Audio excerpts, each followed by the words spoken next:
You're listening to Consolidate That.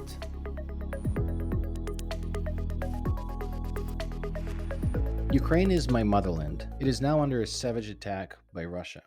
Ukraine is shielding Europe and the rest of the civilized world from Putin's barbaric aggression. Ukrainians are brave and effectively fighting back. Let's help. Make a donation to Armed Forces of Ukraine.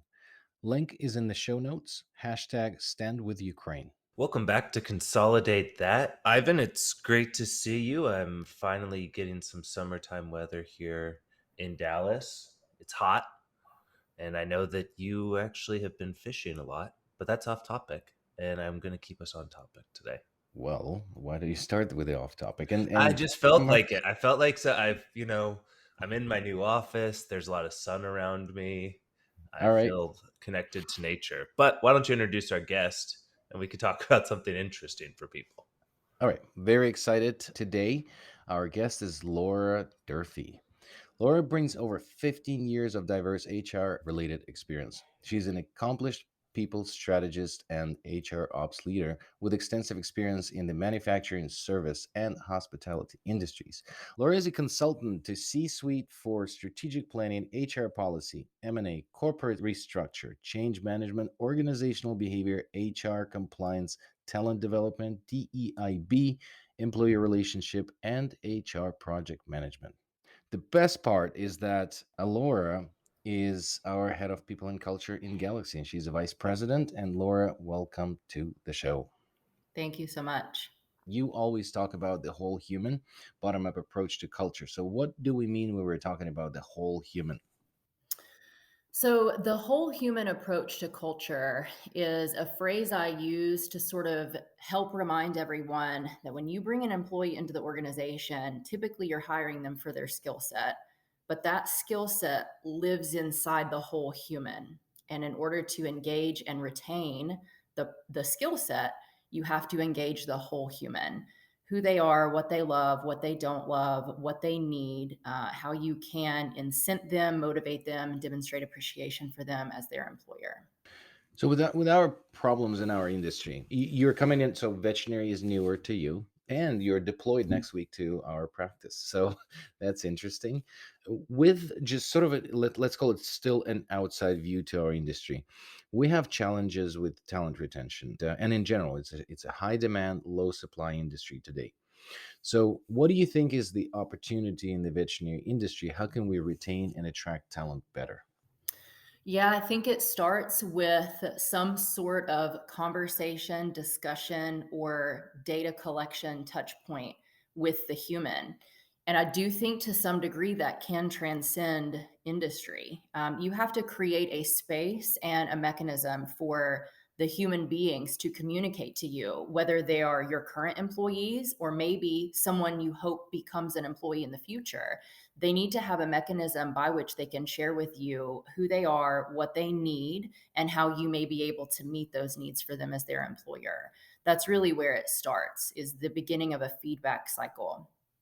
So is that related to? I always talk about the intrinsic motivation. It was a part of sort of my little dipping toes in the positive psychology and in general what people are motivated by. Is that related to it? Because I'm not. I don't think I'm good at this, but I'm a big proponent of understanding who people are. Not just I can do 15 surgeries a day and see 20 patients. I graduated from this school and I did internship in this university, but what does it do to sort of what do you do outside of that? What interests you? What are your goals? So is it related to that? That's a great question. And the positive reinforcement element is heavily related to this. I think the misstep for a lot of employers is an assumption that they know what positive reinforcement looks like from person to person. So there's typically a genuine desire to create a space for positive reinforcement with the employees. But where you can make a mistake is believing that that's going to look identical for everyone. And that really emphasizes the importance of a feedback loop for them to be able to say to you, here's how I need positive reinforcement. And for that capture to allow it to be different from maybe how their coworker needs positive reinforcement. So it's interesting when you say positive reinforcement, a lot of listeners, because they are veterinarians, they would think about the clicker training, which we use for the dogs. You give a treat, you click, and then you positively reinforce them. So, one great book that I read recently, and I keep quoting in every podcast episode I'm participating in, is the Daniel's Pink, The Drive. And they talk about, or he talks about, the fact that our motivational strategy in post-industrial age, industrial worked really well on commission sort of base and paid more on productivity. And then he talks and shows a lot of evidence from this science and research that intellectual workers are not motivated by this sort of compensation. The proper motivation of the intellectual worker is actually because they like doing what they're doing, and that is being the motivator on its own. So do you have an angle on that, and do you believe in that in our field, because most veterinarians are intellectual workers? Well, all of them are. I do believe in that. And that echoes some more concentrated compensation studies that were conducted probably 10 or 12 years ago that sort of illustrated that when a person is compensated where they need to be for their standard of living, there are diminishing returns on increasing their pay. So if a person has what they need to live and be safe and healthy and happy, in order to retain them and engage them as your talent, you have to come up with more than just money. Money is no longer the motivator if they have the money they need to live. So I definitely agree with that. So for the talent retention piece of that, right, in the veterinary industry right now, there is a big hurdle of a lot of people that are just throwing more money as a way to try and keep veterinarians and technicians and everybody that's the professionals within the industry on board. What are some of the things and that you think need to come out of that besides throwing more money at people? Things that are actually tangible that can be scaled up or scaled down for a consolidator. So that answer has to come from the team. It has to come from the talent. And this goes back to the original phrase Ivan introduced us with, and that's the element of bottom up.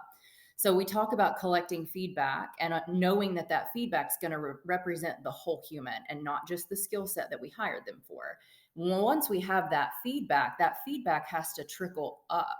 And so when you have these, whatever it is, an employee engagement survey, or maybe sort of, one-on-one group setting conversations where people have a mechanism to share what they need, then from there the feedback has to move up into supervisory roles, management roles, leadership roles, and it has to turn into an action item. One of the things I always say about this, when companies collect feedback, they tend to move in a majority rules direction. So if you do an employee engagement survey and 75% of the answers are congruent, and then you have 25% of the answers that deviate, most employers will only act on the 75%. In order to retain all the talent, the 25% has to have just as strong of a voice, and they have to be equally prioritized. What specifically those things are, they're going to vary from person to person. Some people want to see an increase in certain types of benefits. Some people want to see maybe additional compensation for benefits that they're not using. Some people are motivated by unlimited vacation pay. Some people are motivated by opportunities for growth. Some people like companies that might relocate them because they enjoy travel, but each person's voice has to carry equal weight. And in order to accurately answer what it is that employers need to be doing to retain talent, you have to ask the talent. The employees themselves have to be the ones to tell you. When you're talking about this, it keeps reminding me one of the most unusual responses I ever had from a salesperson that worked for me when I asked them, "What's your biggest motivator? What drives you?" Usually on the sales side, it was usually money. And he said, "No, positive reinforcement." And I was like, "So I can pay you less, but tell you that you're doing a great job?" He was like, "Yeah." I said, "All day long. You're infinitely hired anywhere." But how do you take that, individualization and allow it to scale without becoming overly burdensome? If 75% of people are saying we want an extra 3 days of vacation because it brings us to a place where we're happy, how do you scale their needs, but then also the person that says, I don't use dental, so I want to be recompensated for the dental coverage? It's really, really hard. And as simplistic as I make this sound, there are situations where it can't be done. The backup for the employer is, again, sort of closing the feedback loop and going to those voices and saying, here's what we heard. Here's what we did internally to determine if this is feasible for the organization. Here's the decision at the time, and here's the reason why we can or why we can't. In terms of how the benefits default, I'll call it the benefits default, the total rewards default, which is a template that was born in Silicon Valley and has permeated and is now just a big game of copycat. In terms of how the benefits template will evolve over time, I actually do think we'll get to a point where your total reward system is set up as an exchange like that. And I've spoken to people in the industry about the game kind of moving in that direction. I think for a person who needs extra vacation days, if it's feasible to offer that to everybody, then you can offer it to everybody. The ones that don't need it won't use it. So when it comes to what is scalable, you do want to look at how much is this accessible to everyone and what's the impact on the organization. And for things that aren't, for things that can't be done, the employee needs to know you were heard and we really evaluated what it is that you asked for. And if there's a time in the future that we can implement what it is you need from us, then we'll do it. And from there, the employee may not get the thing that they've asked for, but they know that they were heard by their employer. And if it's critical, both parties have to acknowledge that person may go. They may go to somebody that can offer them what it is that they need. So we've talked about how to motivate people and how to engage them better, but I think what's critical, and I think that that was one of the major reasons why we were so attracted to you joining our organization, is because you're a very data driven person. You have a very data driven approach to employee management and culture. So, what are those metrics? How do you measure the employee satisfaction? What's the best sort of temperature gauge, if you will, across the organization? How often do you need to run it? And can you guide the whole strategy of the organization using that? Because Brian and I, we've seen that across the consolidators, they all talk about improving veterinary medicine and how the veterinarians are happy today. And then when you ask them, how do you measure that? And then when you go into their metrics, you see the P&L as the best measurement of the employee satisfaction, which I don't think it is. So, how do you approach the metrics and what those are? Great question. So I think a comprehensive data capture that actually has a chance at driving comprehensive strategy is four pronged. You want to capture data at four specific intervals. The first interval is you want to capture data from people that you wish you could have hired, but that for whatever reason you didn't. So these are maybe people that you attempted to recruit in the organization and they said, nope, Galaxy's not for me. Or people who interviewed and then dropped out after the first interview. Whatever that body of talent is that you really wanted to bring into the organization and you couldn't, or they took another offer. Maybe you made them an offer and they went with a different company. If we can deploy some data capture for those people and understand why weren't we chosen. Really, when somebody doesn't pick you, it's the act of being unchosen, and there's a reason. You want data from those people because you missed out on talent that you wanted. The other two prongs, the internal two prongs, are there's a couple of ways that you could do this, but you want to have a qualitative and a quantitative data capture for your internal employees. I look at this on the quantitative side like a pretty traditional employee survey. My opinion is that an employee survey, best practice, you want to do it twice a year. And you don't want to do it more frequently than that. And I don't recommend that the employee survey be more than 35 questions. You don't want to exhaust them with too much survey content. You don't want to exhaust them with a quarterly survey. Twice a year is just about the right amount. And that's your quantitative data. And that's where you can examine patterns in responses. You can examine majority and minority groups. You can see how things are evolving every 6 months or from year to year. Your qualitative data capture internally, for me, is in the form of what we call a stay interview. A stay interview is the proactive, preemptive engagement of a person in order to hopefully maximize the chances that you don't ever have to do an exit interview. So it's, why are you here? What has kept you here? Do you consider yourself at risk? If you are at risk, maybe what are some of the reasons that you're at risk? And understand from them while they're there, because if they're currently working for you and they're performing and you're getting the skill set that's encased in that human and you want to keep it, engage them and let them tell you what they love about the organization and maybe where they're not happy and where you could do better. The fourth prong of data capture is the unfortunate occasion when you do lose someone. And this is your more traditional exit interview. Why did you leave? What excites you about where you're going? What could we have done better? Was this outcome preventable? And stay interviews are what I recommend you relegate to regrettable losses.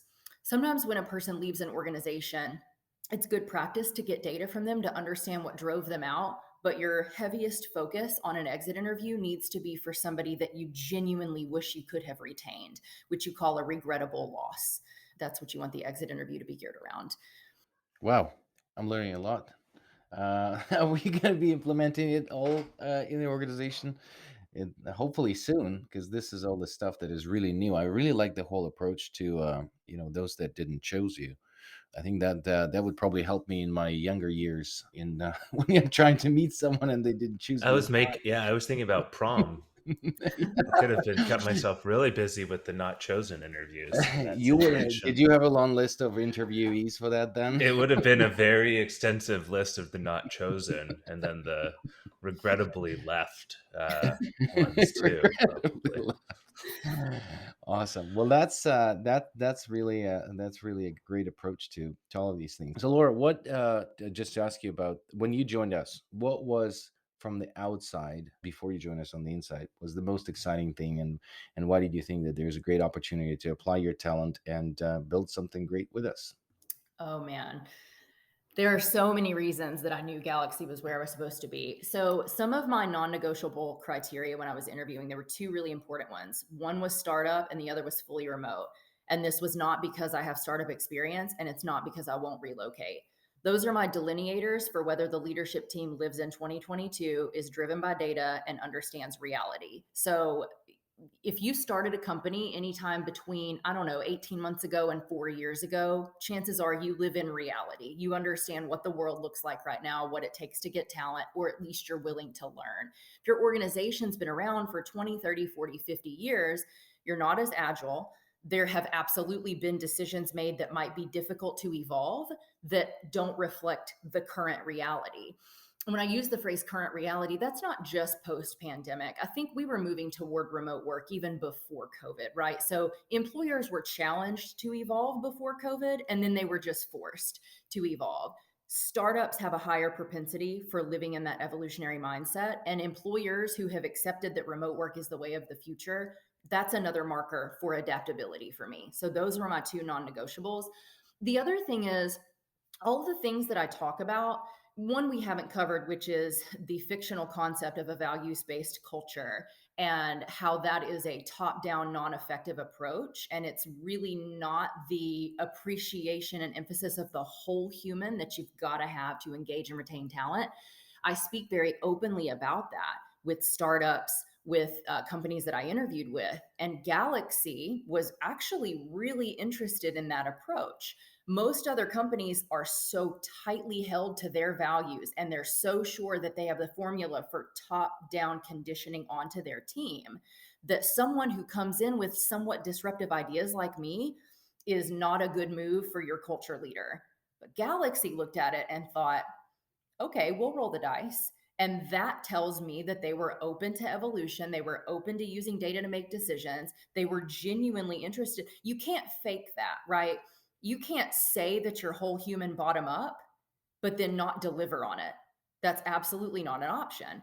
And you can't hire someone like me and then not deliver on it. So I knew when Galaxy was interested and continue to move forward that this was actually going to be a good spot for me. I'm disruptive. I'm a risk, and for an organization that was willing to take that risk, that's a really good marker for me that this is going to be a fit. Because you can't, again, you can't say you're going to be whole human bottom up as a tagline. If you're going to hire a cultural leader that believes it, you have to actually do it. And so I knew if Galaxy hired me, they were really going to do it. And it was going to be a culture that I would be proud of leading and that I would enjoy as an employee.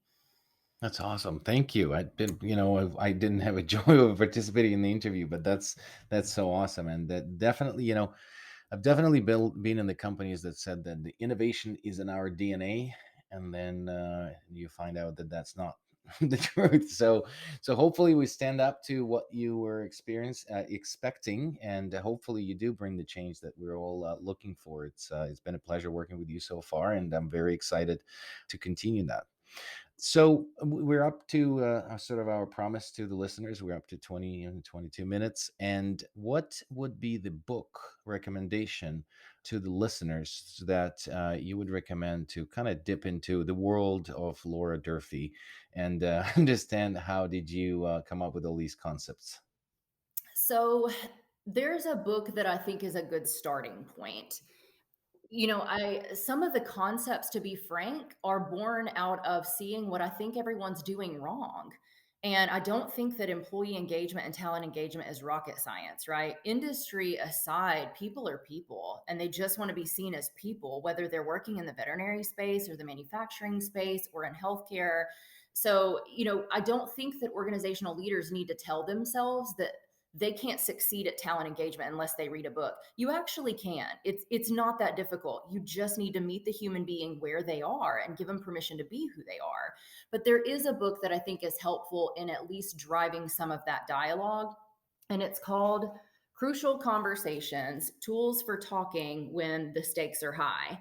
This book transcends workplace dialogue. There are plenty of examples about hard conversations that can happen at work, subordinate to manager, manager to subordinate, and cross team.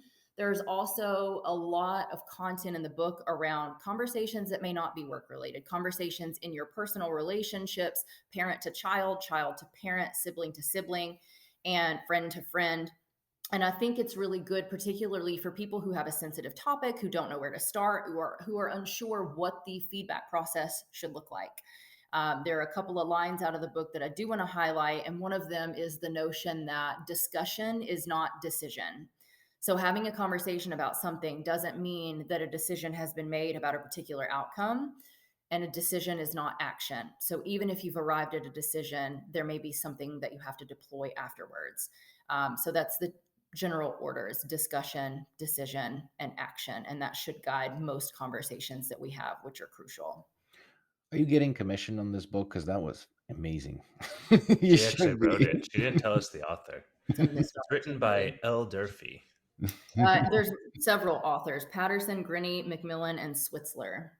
That's awesome. Excellent. Well, Laura, thank you so much. I'm more excited to have you on the team, and then hopefully we can implement everything that you wanted to do. And if the listeners like what they're hearing from our people and culture leader Laura Durfee, then consider joining us at Galaxy and help us to build this new sort of era of veterinary organizations.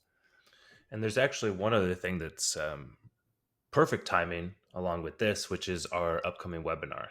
Hmm. So we have an upcoming webinar on June 14th called Measuring to Improve: A Data-Driven Approach to Employee Well-Being. So we'll have a registration link in the show notes for that. So it's a good way to look at the data side of things and really learn some more of what Laura is implementing here with Galaxy Vets and how you can scale it within your own practices too. Laura, thank you for joining us for this. Thank you so much for having me.